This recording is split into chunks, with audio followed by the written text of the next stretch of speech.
تو گھبرا کے یہ کہتے ہیں کہ مر جائیں گے، مر کے بھی نہ ملا چین تو کدھر جائیں گے؟ اللہ کے رسول فرماتے ہیں کہ میں نے اللہ تبارک و تعالیٰ سے اجازت چاہی کہ میں اپنی ماں کی قبر کی زیارت کروں تو اللہ نے اجازت دے دی۔ اس کے بعد اللہ کے رسول فرماتے ہیں فزور القبور، تم قبرستان کی زیارت کرو، انہا تذکرکم الموت، کیونکہ تم اگر قبرستان کی زیارت کرو گے تو تمہیں موت یاد آئے گی۔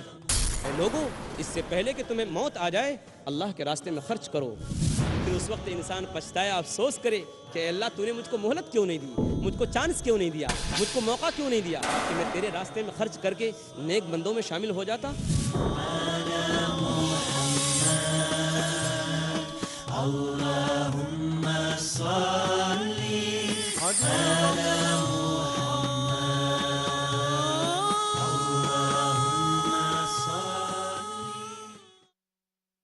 بڑے سے بڑا ملحد، بڑے سے بڑا ایتھیسٹ، بڑے سے بڑا بے دین، اس کو ہر چیز میں اختلاف ہو سکتا ہے یا بہت ساری چیزوں میں اختلاف ہو سکتا ہے، لیکن ایک چیز ایسی ہے یعنی موت، اس کے بارے میں اختلاف نہیں۔ اللہ فرماتا ہے سورہ آل عمران سورہ نمبر 3 آیت نمبر 185 کے اندر کل نفس ذائقۃ الموت، ہر انسان کو، ہر جاندار کو موت سے دوچار ہونا ہے، موت کا مزہ چکھنا ہے۔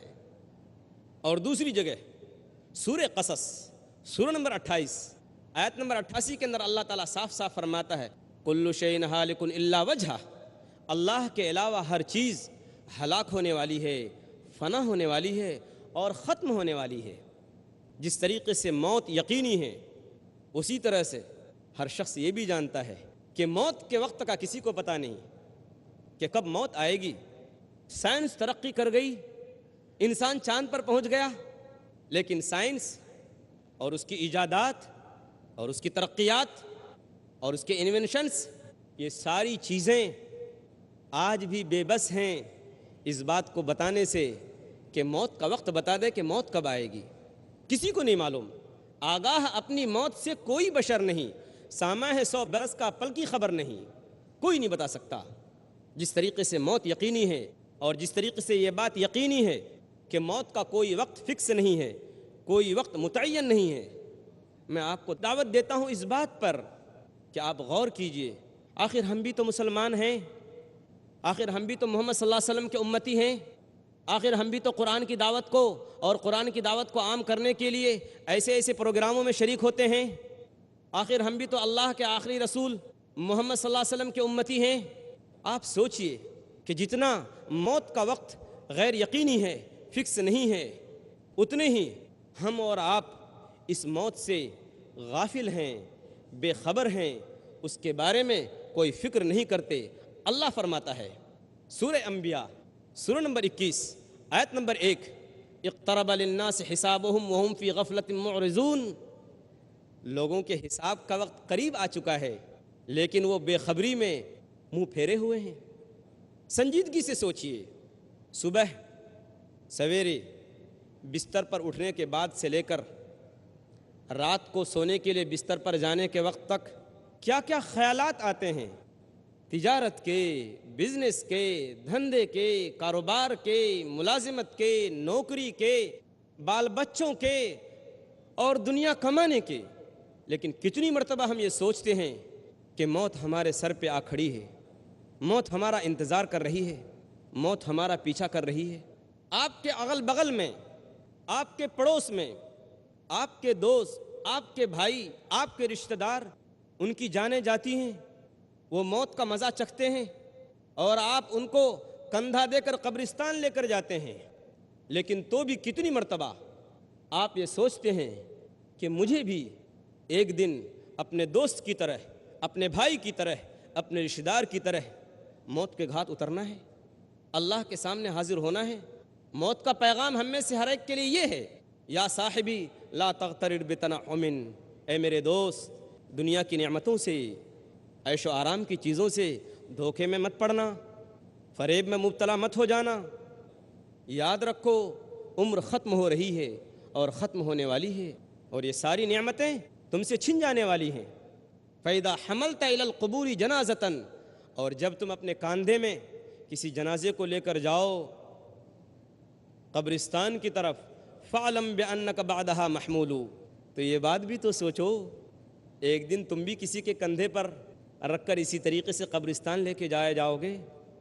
بلا شبہ، بے شک موت ایک بہت بڑا حادثہ ہے، اس میں کوئی شک نہیں، کوئی دو رائے نہیں کہ بہت بڑا حادثہ ہے۔ لیکن جب کوئی آدمی مرتا ہے تو اس کے دوست، اس کے رشتہ دار، اس کے بھائی، اس کی بہن، اس کی ماں، اس کے باپ اور اس کے سارے عزیز و اقارب اور ملنے جلنے والے موت کے اور مرنے والے کے غم میں سب کچھ بھول کر، سب کچھ کھو کر صرف اس غم میں مبتلا ہو جاتے ہیں کہ جو شخص مر گیا ہے اس کے کاروبار کا کیا ہوگا، اس کے بال بچوں کا کیا ہوگا۔ مرنے والے کے رشتہ داروں کو اس بات کا موقع نہیں ملتا، یہ سوچنے کی فرصت نہیں ملتی کہ ہم سوچیں جس طریقے سے آج یہ گیا ہے کل میری باری ہے۔ موت کا پیغام ہم میں سے ہر ایک کے لیے تو یہی ہے کہ موت سے کس کو رستگاری ہے، موت سے کون بچ سکا ہے، آج وہ کل ہماری باری ہے۔ موت اور زندگی میں بس فرق اتنا ہی تو ہے جتنا آج اور کل میں، آج زندگی ہے اور کل کا نام موت ہے۔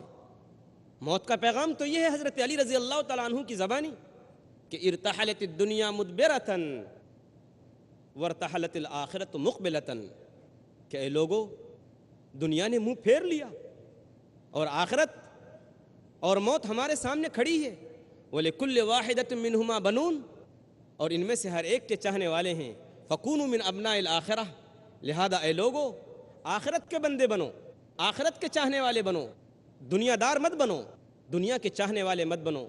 فَإِنَّ الْيَوْمَ عَمَلٌ وَلَا حِسَاب، کیونکہ آج عمل کا دن ہے، کوئی حساب کتاب نہیں۔ وَغَدًا حِسَابٌ وَلَا عَمل، اور کل حساب و کتاب کا دن ہے، وہاں کوئی عمل نہیں ہوگا، کوئی عمل کرنے کا موقع نہیں ملے گا۔ یہ گھڑی محشر کی ہے، تو عرصہ محشر میں ہے، پیش کر غافل عمل کوئی اگر دفتر میں ہے، وہاں تو صرف یہی کہا جائے گا کہ پیش کر غافل عمل کوئی اگر دفتر میں ہے، کیونکہ عمل کا موقع ختم ہو چکا۔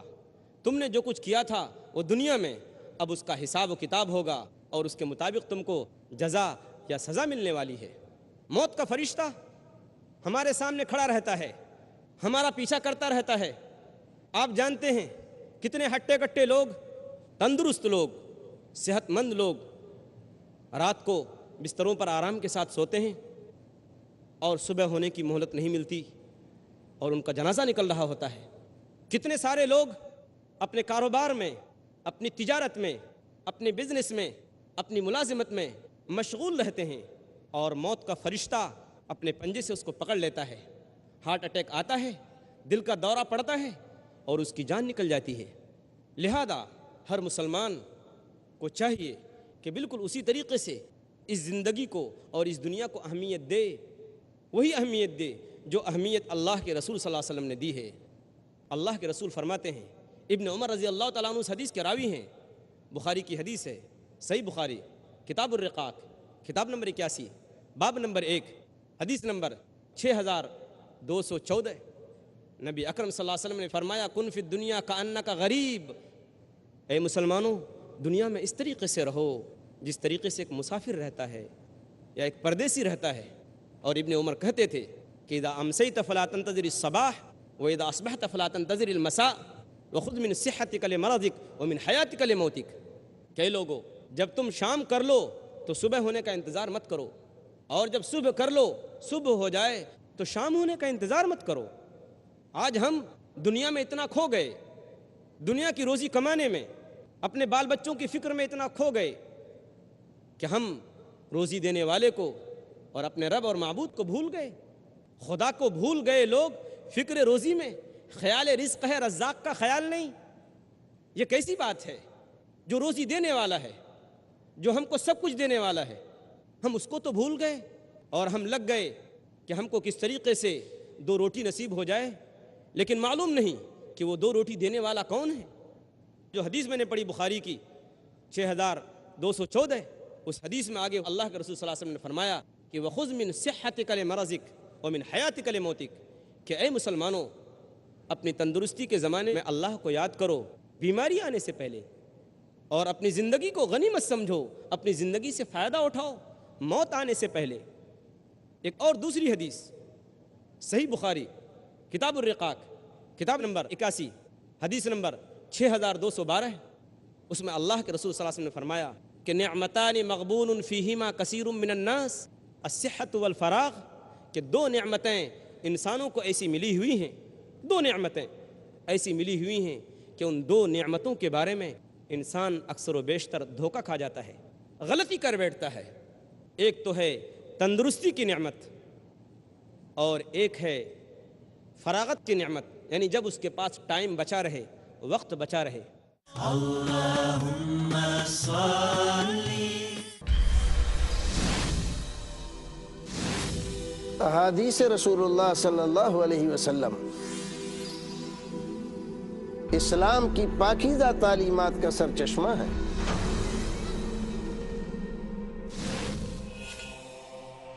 دشمنان اسلام کا ایک گروہ اس پاکیزہ چشمے کو گدلا کرنا چاہتا ہے۔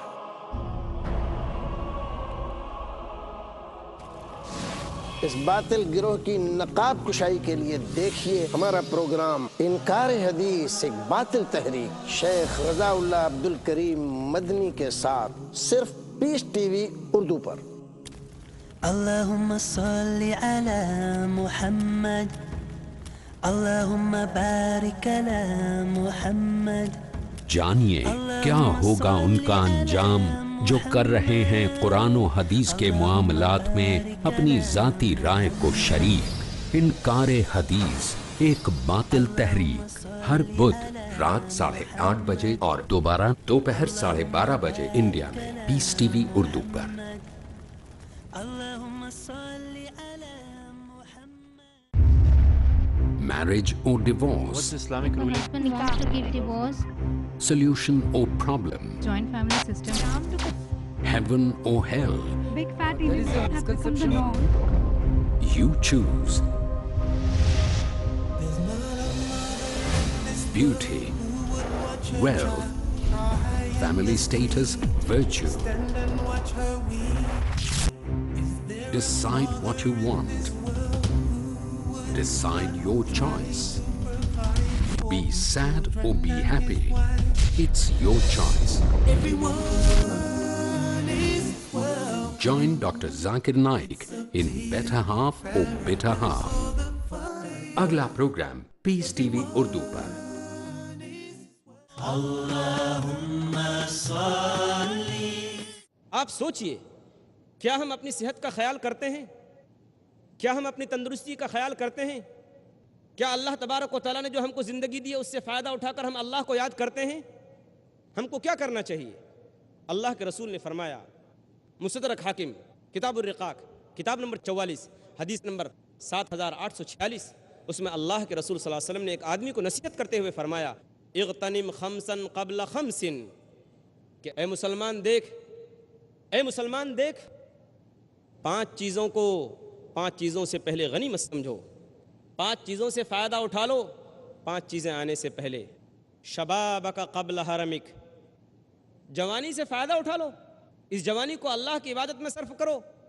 کر جوانی میں عبادت کاہلی اچھی نہیں، جب بڑھاپا آ گیا کچھ بات بن پڑتی نہیں۔ جوانی کو اللہ کی عبادت میں گزارو۔ تم کو معلوم نہیں اے نوجوانوں کہ اللہ کے رسول صلی اللہ علیہ وسلم کا صاف فرمان ہے کہ قیامت کے دن 7 قسم کے لوگ اللہ کے عرش کے سائے میں ہوں گے، اور اس دن اللہ کے عرش کے سائے کے علاوہ کوئی سایہ نہیں ہوگا۔ اسی میں وہ خوش نصیب نوجوان بھی ہوگا جس کی زندگی، جس کی جوانی اللہ کی اطاعت و فرما برداری میں گزری۔ مصعب بن عمیر رضی اللہ تعالیٰ عنہ کو بھول گئے؟ میرے نوجوان دوست، جو انتہائی مالدار قسم کے آدمی تھے اور جس راستے سے گزرتے تھے اتنی خوشبو آتی تھی کہ لوگ سمجھ جاتے تھے کہ اس راستے سے مصعب بن عمیر کے علاوہ کوئی گزر نہیں سکتا۔ مصعب بن عمیر کو بھول گئے؟ ناز و نعمت میں پلنے والا نوجوان جس نے اسلامی تاریخ میں ایک بہت بڑا رول ادا کیا ہے، جو داعی اسلام ہے۔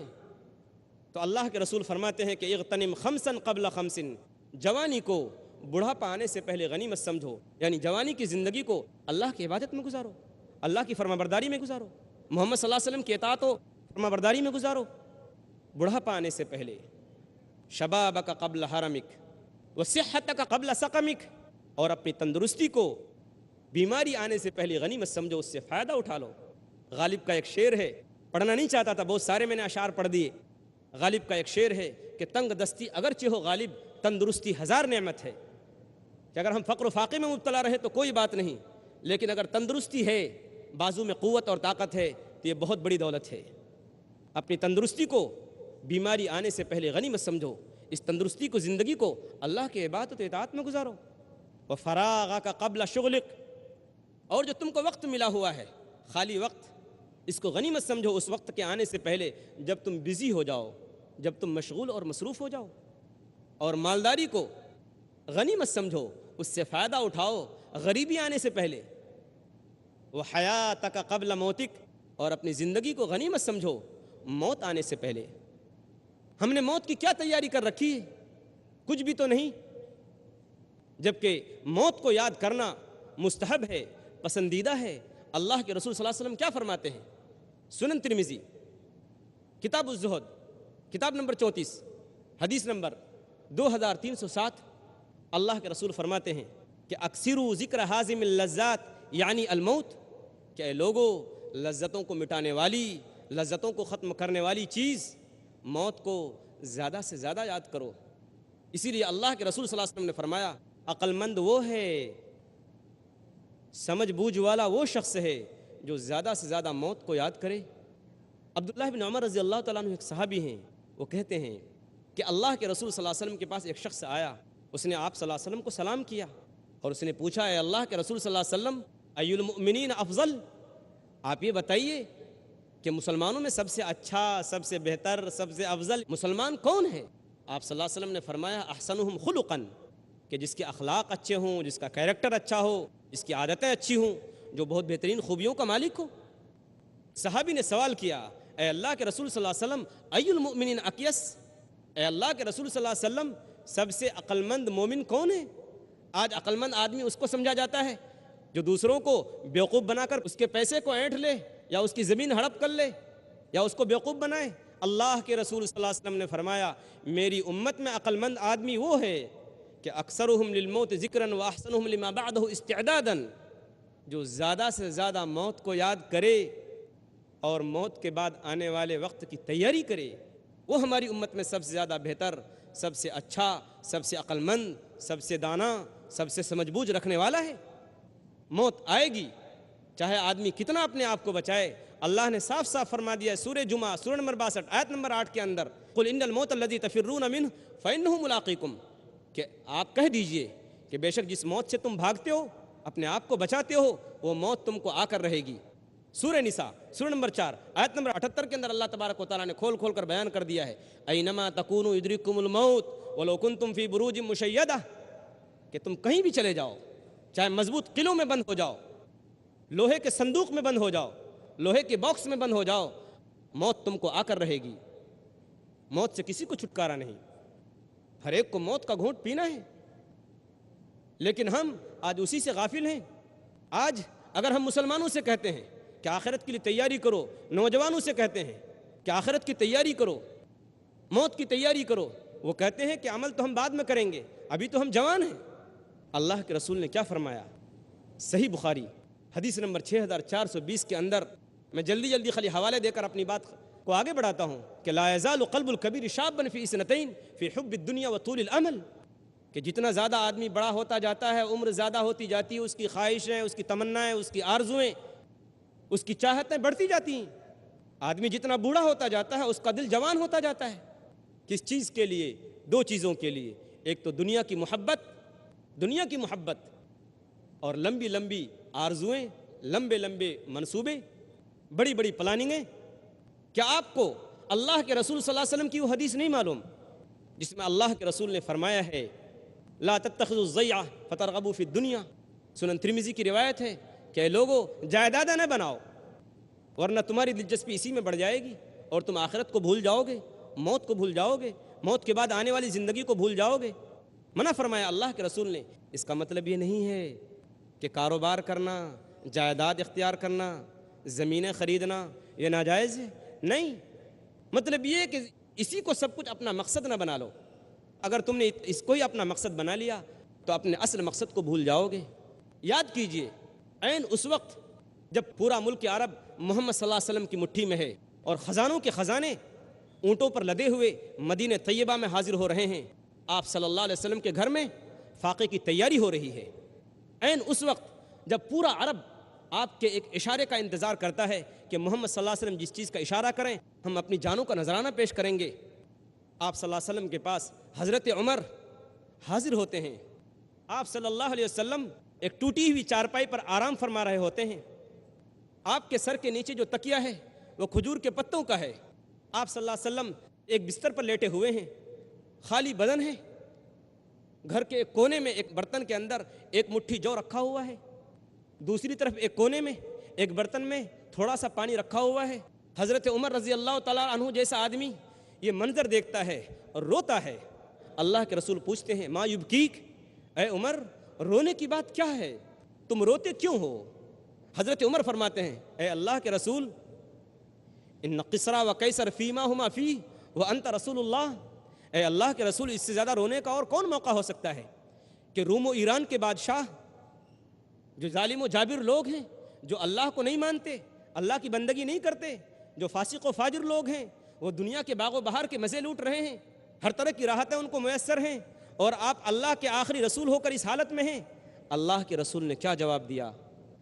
یہ صحیح بخاری کی روایت ہے، کتاب التفسیر کتاب نمبر 66 حدیث نمبر 4913 کہ اما ترضى ان تكون لهم الدنيا ولنا الاخرہ، اے عمر کیا تم اس بات پر خوش نہیں ہو، کیا تم اس بات پر راضی نہیں ہو کہ روم و ایران کے بادشاہ دنیا کے باغ و بہار کے مزے لوٹیں اور آخرت میں اللہ ہم سے راضی ہو جائے، آخرت میں اللہ ہم سے خوش ہو جائے؟ آپ اس نبی امی کی امت ہیں جنہوں نے دنیا سے اس طریقے سے بے تعلقی ظاہر کی۔ آپ کو نہیں معلوم وہ حدیث؟